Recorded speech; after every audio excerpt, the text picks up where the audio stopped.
मेरा नाम अनुष्का है। मैं अमेरिका में रहती हूँ। कुछ समय पहले मेरे भाई की शादी का निमंत्रण कार्ड मेरे पास आया था। मेरी शादी को पूरे 10 साल हो गए हैं। मेरे पास 7 साल का एक बेटा और 5 साल की एक बेटी है। मैं अपने पति के साथ यहाँ पर एक शानदार जीवन जी रही हूँ। जब मेरे माता पिता ने मेरी शादी की थी तब मैं भारत में ही थी। काफ़ी समय तक मेरे पति और मैं भारत में ही रहे, लेकिन फिर मेरे पति की नौकरी अमेरिका में पक्की हो गई तो हम यहाँ शिफ्ट हो गए। हम 2 बहनें थीं और हमारा एक भाई था। उस समय हमारा भाई बहुत छोटा था जब हम दोनों बहनों की शादी नहीं हुई थी। अब मेरे भाई की शादी का समय आ गया था। मेरी भारत में अपने परिवार से कम ही बात होती थी। जब मैं अमेरिका आई थी उसके 4 साल बाद मेरी माँ का देहांत हो गया और उसके 2 साल बाद मेरे पिताजी भी इस दुनिया से चले गए थे। मेरी दीदी की शादी तो उसी शहर में हुई थी जहां हमारा मायका था। दीदी जल्दी जल्दी मायके आती जाती रहती थी। दीदी की एक प्यारी सी बेटी थी जिसका नाम दीदी ने बहुत प्यार से खुशी रखा था। भाई ने मुझे शादी का निमंत्रण मेल कर दिया था और मैं बहुत उत्साहित थी क्योंकि मुझे यहां आए हुए पूरे 10 साल हो गए थे। मेरे बच्चों ने तो कभी भारत देखा भी नहीं था। वे अपने रिश्तेदारों से ठीक से परिचित भी नहीं थे। अब उनके मामा की शादी थी, इसलिए हमारा वहां जाना बहुत जरूरी था। मेरे पति अभी भी हमारे साथ नहीं जा सकते थे क्योंकि उन्हें यहां पर बहुत जरूरी काम था। उन्होंने कहा था कि अगर उन्हें समय मिलता है तो वे आ जाएंगे, लेकिन अगर नहीं मिल पाया तो उनका आना मुश्किल होगा।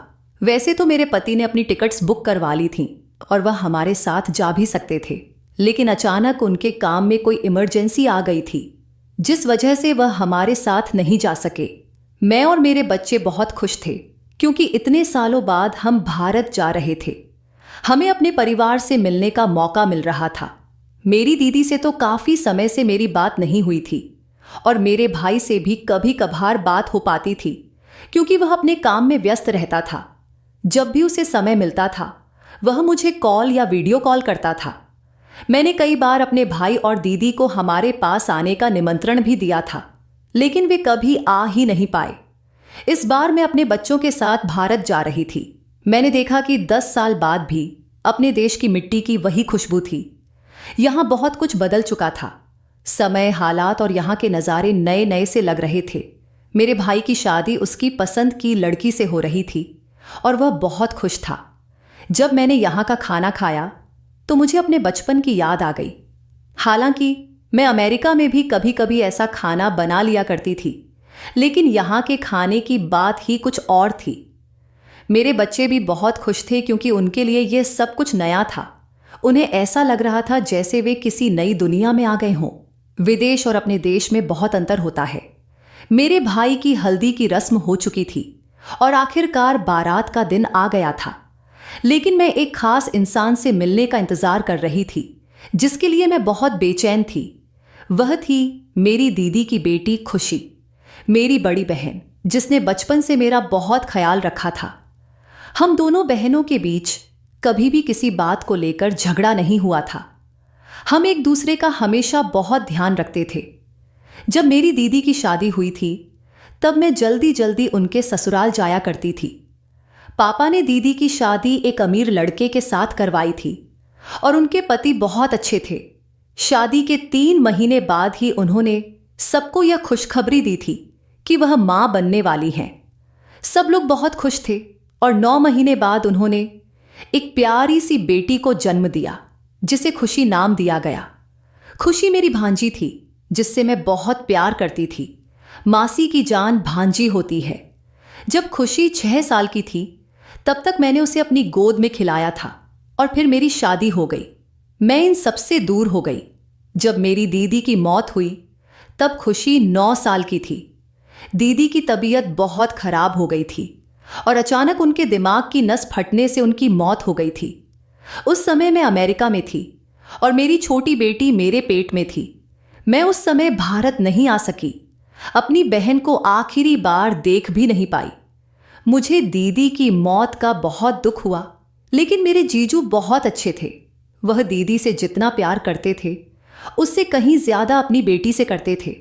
मुझे चिंता थी कि अब खुशी की जिंदगी कैसे कटेगी, लेकिन मुझे यह संतोष था कि जीजू खुशी का बहुत ख्याल रखेंगे और उसे कभी मां की कमी महसूस नहीं होने देंगे।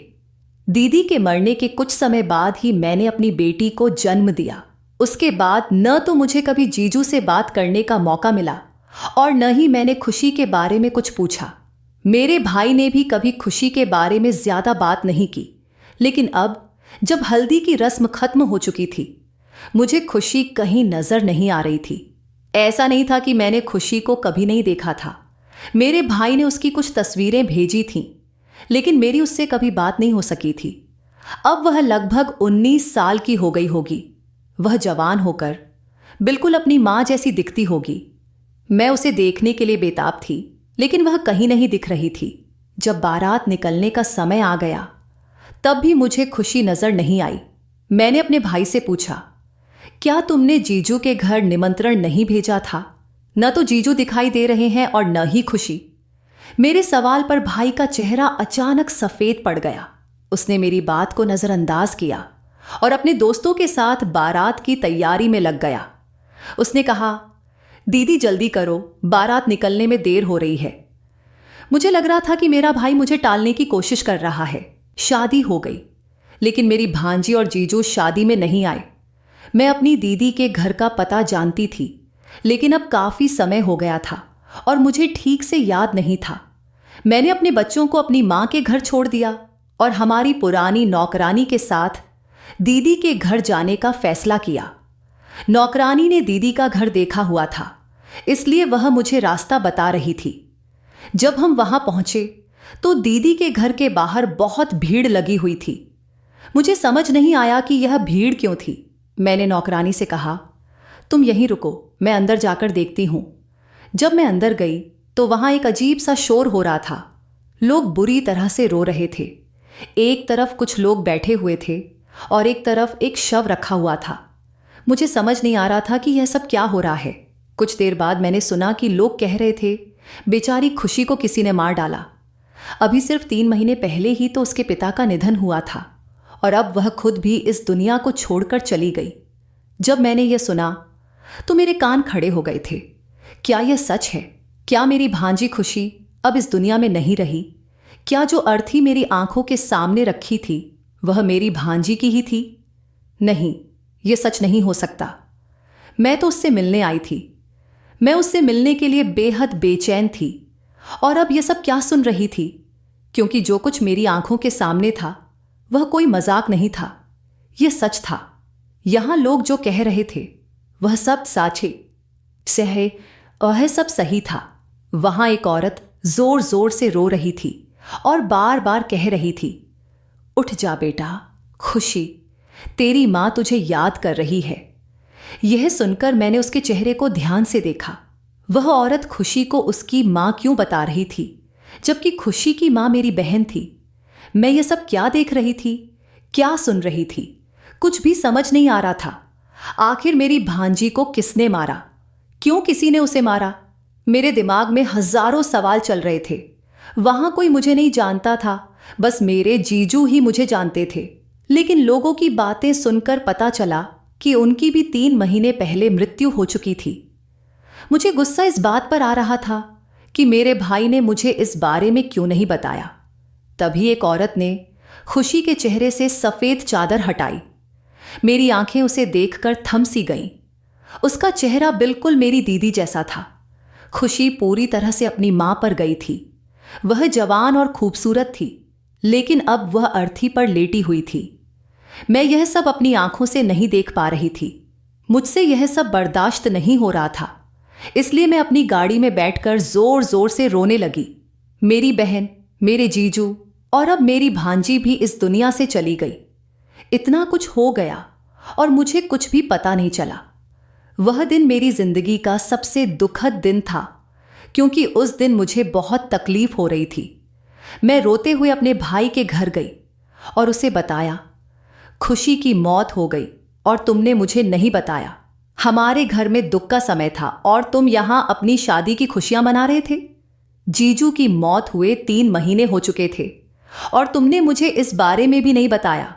मेरे सवालों पर भाई ने शर्मिंदगी से अपना सिर झुका लिया। मैंने कहा, राहुल, मेरी बात का जवाब दो। तुमने मुझे क्यों नहीं बताया? क्या जीजू के मरने के बाद तुमने कभी खुशी की खबर ली? तुम्हें पता है, खुशी अपनी मौत नहीं मरी, उसे किसी ने मारा है। उसे गोली मारकर उसकी हत्या की गई है। यह सुनकर राहुल ने चौंक कर मुझे देखा और कहा, दीदी आप ये क्या कह रही हैं? मैंने कहा, मैं सच कह रही हूं, खुशी का अंतिम संस्कार हो चुका है। बताओ, तुमने मुझसे यह सब क्यों छिपाया? राहुल ने कहा, मैंने कभी खुशी या जीजू के बारे में जानकारी लेने की कोशिश नहीं की। दीदी की मौत के बाद मैं अपने दोस्तों में व्यस्त हो गया था। मुझे खुशी से खास लगाव नहीं था और जीजू से भी ज्यादा बातचीत नहीं होती थी। मैं गुस्से में राहुल से बोली, तुम कैसे इंसान हो? मामा अपने भांजे भांजियों की रक्षा करते हैं। तुम्हें खुशी का ख्याल रखना चाहिए था, क्योंकि उसकी मां अब इस दुनिया में नहीं है। जीजू की मौत के बाद तुम्हें खुशी का ख्याल रखना चाहिए था। मेरा भाई खामोशी से मेरी बात सुनता रहा। मुझे अपने भाई की नासमझी पर अफसोस हो रहा था। मैं बहुत रोई और जब मुझे यह एहसास हुआ कि मेरी भांजी को मारा गया है तो मेरी रूह कांप गई। मैंने तय किया कि मैं यह जानकर रहूंगी कि उसे किसने मारा।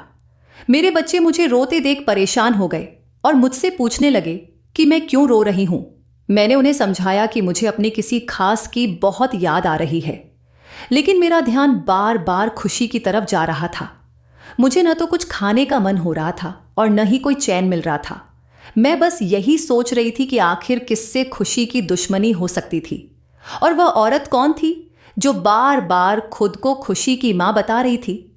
मेरे पति का फोन आया और उन्होंने मुझसे पूछा कि भाई की शादी कैसी रही। मैंने उन्हें रोते हुए खुशी के बारे में बताया। मेरे पति ने कहा, बेचारी के साथ बहुत बुरा हुआ। मैंने कहा, लेकिन मैं इस सच का पता लगाकर ही रहूंगी। जब तक मुझे सच्चाई का पता नहीं चलता मैं वापस अमेरिका नहीं जाऊंगी। मेरे पति ने कहा, तुम जो सही समझो करो, लेकिन ध्यान रखना। मैंने उन्हें बताया कि हमारे बहुत से रिश्तेदार यहां हैं, बच्चे भी खुश हैं, बस मेरा मन उदास है। अगले दिन मैंने पहला कदम उठाया। मैं अपनी दीदी के पड़ोस में चली गई, क्योंकि दीदी सभी पड़ोसियों से अच्छे संबंध रखती थी। पड़ोसियों को हर बात की जानकारी रहती है, शायद वहां से मुझे कुछ पता चल सके। इसलिए मैंने अपनी पहचान छुपाकर दीदी के पड़ोस वाले घर का दरवाजा खटखटाया। दरवाजे पर एक औरत आई। मैंने उस औरत से कहा, बहन जी, मैं एक अखबार की रिपोर्टर हूं। हाल ही में आपके पड़ोस में एक 19 साल की लड़की का मर्डर हुआ है।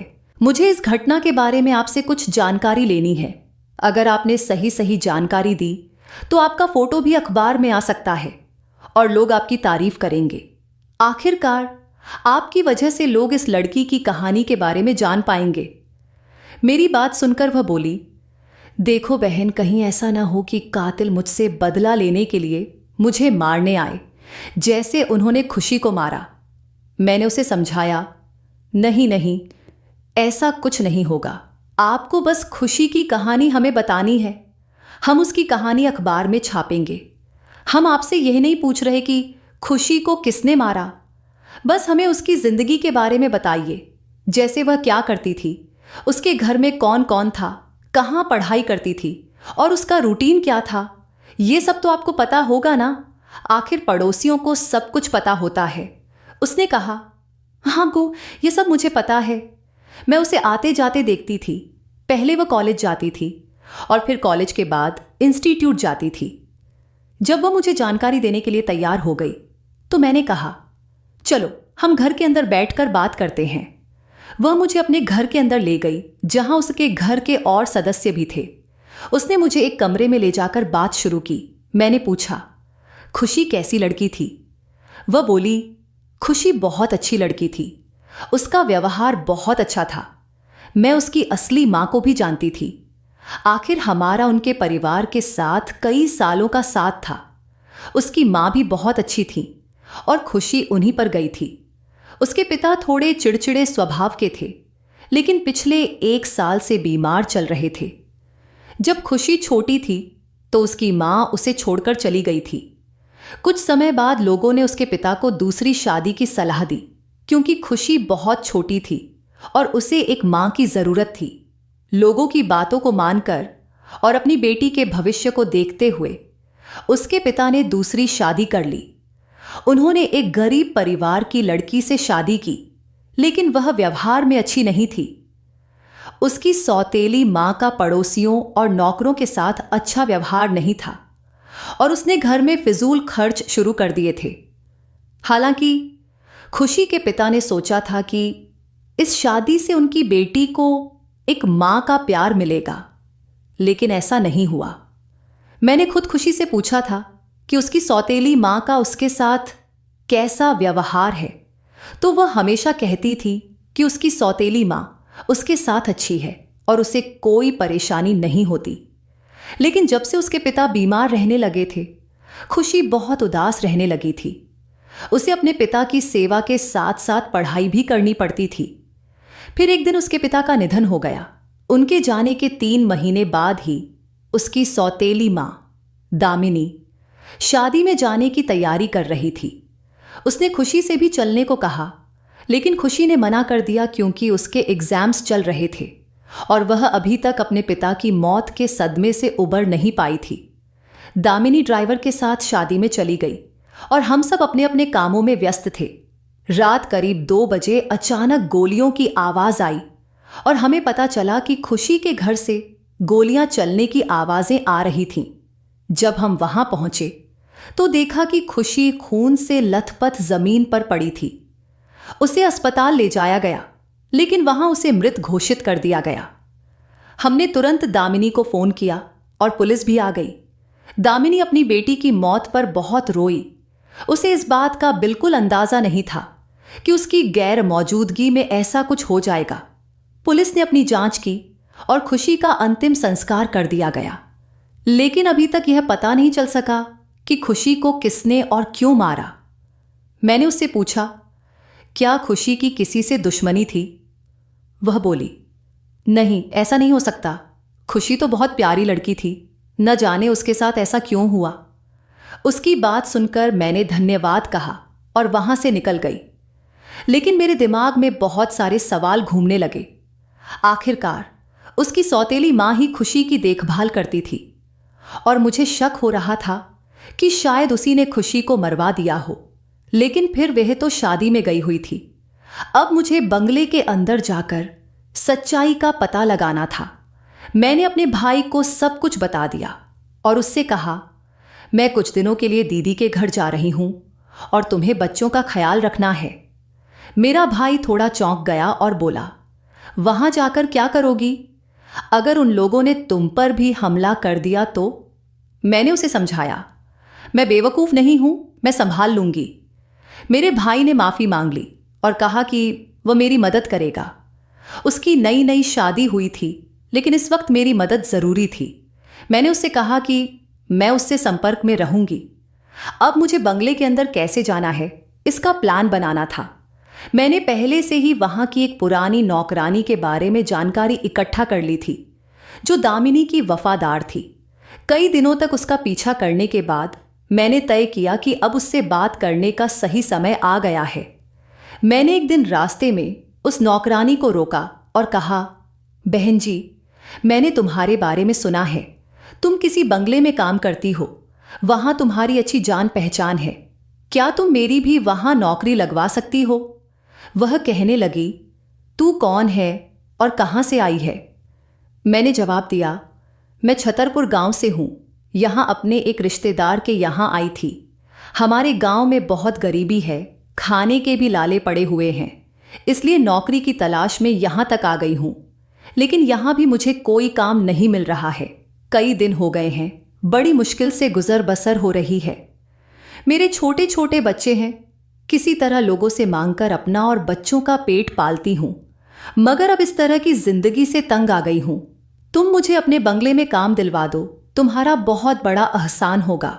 मैं तो उसके पैरों में गिर पड़ी और रोने लगी। वह बोली, अच्छा अच्छा, क्या तुम्हें सारे काम आते हैं? मैंने कहा, हाँ, मैं सारे काम जानती हूं, झाड़ू, बर्तन से लेकर खाना बनाना तक। जो काम कहोगी वह करूंगी, बस मुझे ठीक ठाक पैसे मिल जाएं। वह कहने लगी, ठीक है, मैं मालकिन से बात करके बताती हूं, कल आकर मुझसे मिलना। मैं तुझे बता दूंगी कि नौकरी लगी या नहीं। उसने मुझे अपने घर का पता दे दिया और कहा, कल मेरे घर आकर मिलना। मैं भगवान से प्रार्थना कर रही थी कि काश मुझे इस बंगले में नौकरी मिल जाए। अगले दिन मैं उस नौकरानी के पास गई। उसने मुझे खुशखबरी दी, तेरी नौकरी लग गई है। मालकिन चाहती है कि तू उनके घर में काम करे। वैसे भी वहां ज्यादा नौकर नहीं हैं, बस मैं और एक और औरत हैं। बंगला बहुत बड़ा है, इसलिए और लोगों की जरूरत है। हाँ, मगर ध्यान रखना, अपने बच्चों को लेकर मत आना। मालकिन को बच्चे बिल्कुल पसंद नहीं हैं। मैंने कहा, ठीक है, मैं कल से नौकरी पर आ जाऊंगी। अगले दिन मैं अपनी दीदी के घर पहुंच गई थी। इस घर की हर दीवार से मुझे दीदी और भांजी की आवाजें सुनाई दे रही थीं। मेरी आंखों में आंसू आ गए थे। मालकिन ने मुझे देखा और कहने लगी, तुम्हें सारे काम आते हैं ना? कमला ने सब समझा दिया है। मैंने कहा, हाँ मालकिन, मुझे सब पता है। मैं मन लगाकर काम करूंगी। आपको कभी शिकायत का मौका नहीं दूंगी। वह बोली, ठीक है, और फिर कमला से कहा, इसे सारे काम अच्छे से समझा देना। फिर मालकिन घर से बाहर चली गई, शायद कहीं जा रही थी।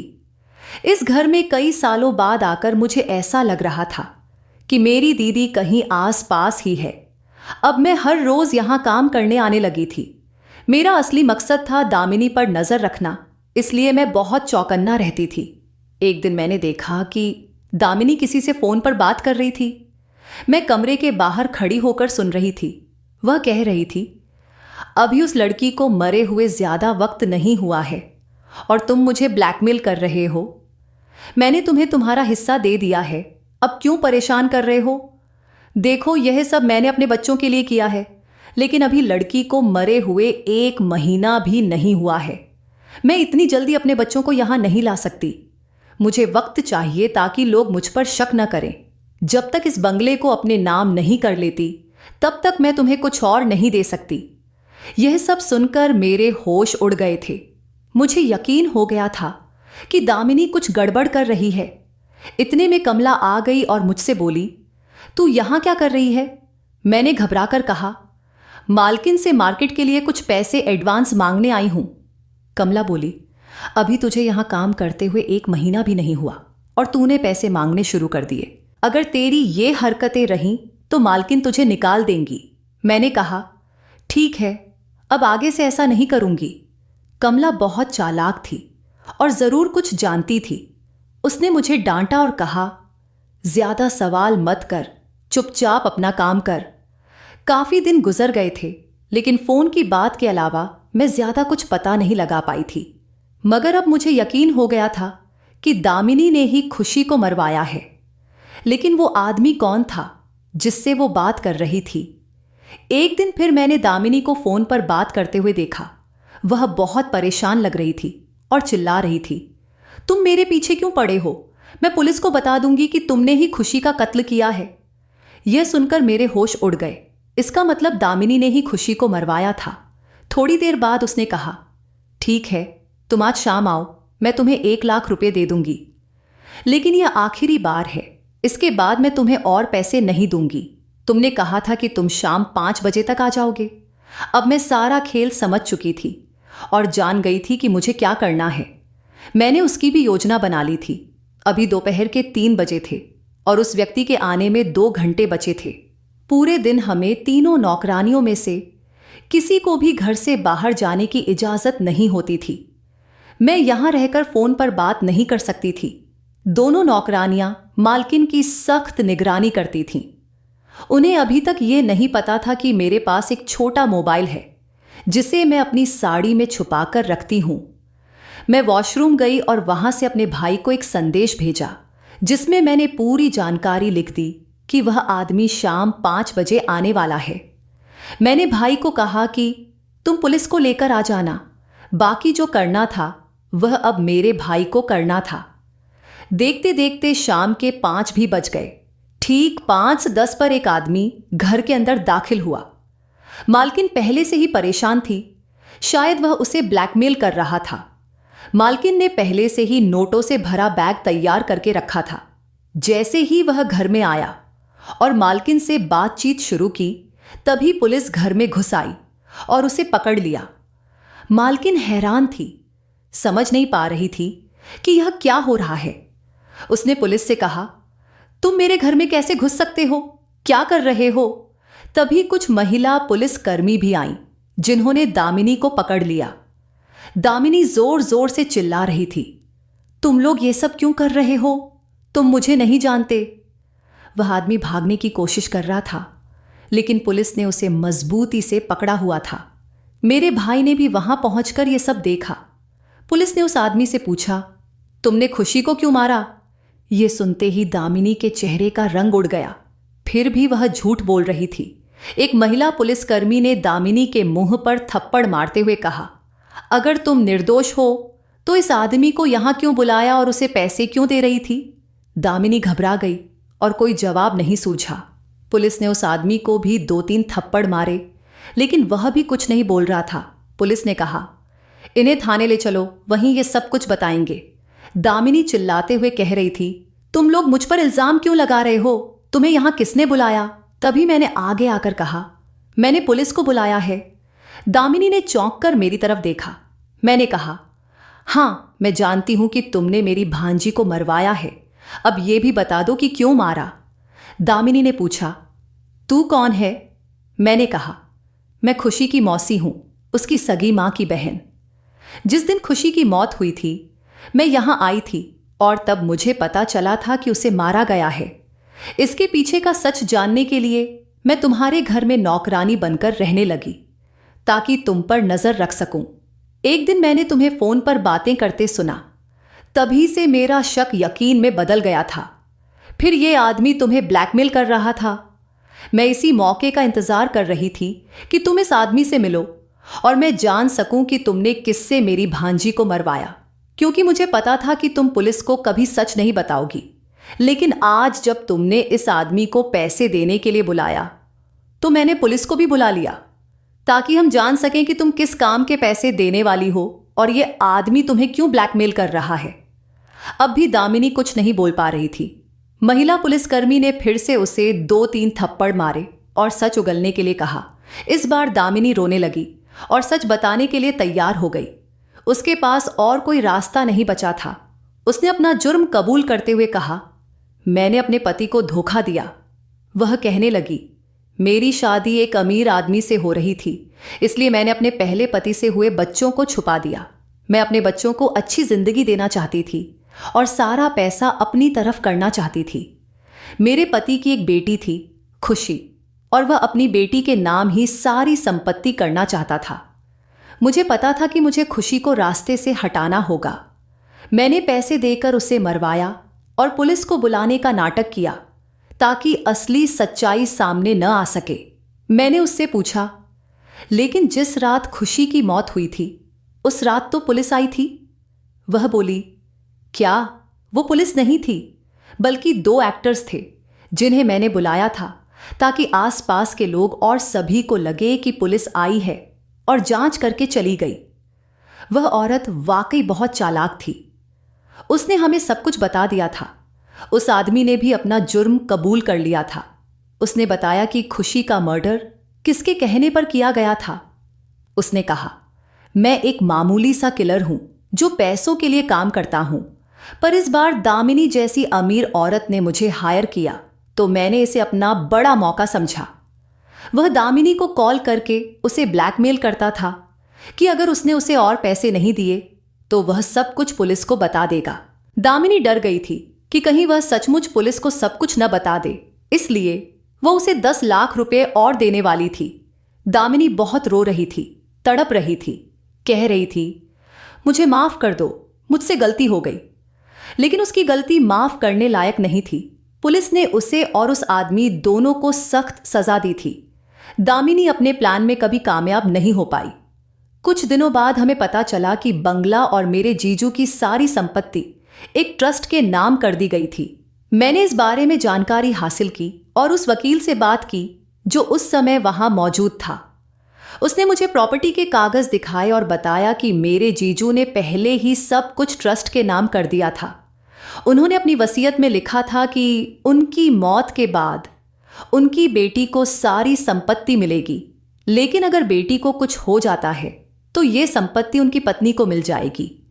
जीजू को पहले से ही शक था कि उनकी दूसरी पत्नी यानी दामिनी उनकी बेटी को लेकर गंभीर नहीं है, इसलिए उन्होंने सारी संपत्ति ट्रस्ट के नाम कर दी थी ताकि इससे गरीब बच्चों का भला हो सके। यह सुनकर मुझे बहुत खुशी हुई, लेकिन दामिनी के लिए अफसोस हुआ। उसने मेरी भांजी की जान सिर्फ जायदाद के लिए ले ली थी, लेकिन उसे यह नहीं पता था कि खुशी के मरने के बाद भी वो संपत्ति उसे नहीं मिलने वाली थी। मैं दामिनी से जेल में मिलने गई और उसे यह सब बताया। उसने अपना सिर पकड़कर रोना शुरू कर दिया और मुझसे माफी मांगने लगी। उसने कहा, मुझे माफ कर दो, मुझे बचा लो। लेकिन मैंने उसे सजा दिलवाने का ठान लिया था। दामिनी को उसके स्वार्थ का अंजाम भुगतना पड़ा। इंसान अपने लालच में यह भी भूल जाता है कि जिंदगी कितनी छोटी है। अगर उसने मेरे जीजू और उनकी बेटी के साथ प्यार और इज्जत से व्यवहार किया होता तो शायद जीजू उसकी मदद करते और उसकी बच्चों को भी अपनाते। लेकिन दामिनी ने सिर्फ अपना और अपने बच्चों का सोचा और अब वह अपनी सजा भुगत रही है। इस घटना को काफी समय बीत चुका है। खुशी के कातिलों का पता चलने के बाद मैं अपने बच्चों को लेकर अमेरिका वापस आ गई। जब मैंने अपने पति को इस बारे में बताया तो उन्हें मुझ पर गर्व महसूस हुआ। उनके अनुसार मैंने बहुत हिम्मत वाला काम किया था। और दोस्तों, आपको भी अन्याय के खिलाफ इसी तरह खड़ा होना चाहिए। मुझे उम्मीद है कि आपको हमारी कहानी पसंद आई होगी। अगर हाँ, तो वीडियो को लाइक करें और चैनल को सब्सक्राइब करना न भूलें। नोटिफिकेशन बेल भी दबाएं ताकि आपको हमारी अगली कहानी की जानकारी सबसे पहले मिले।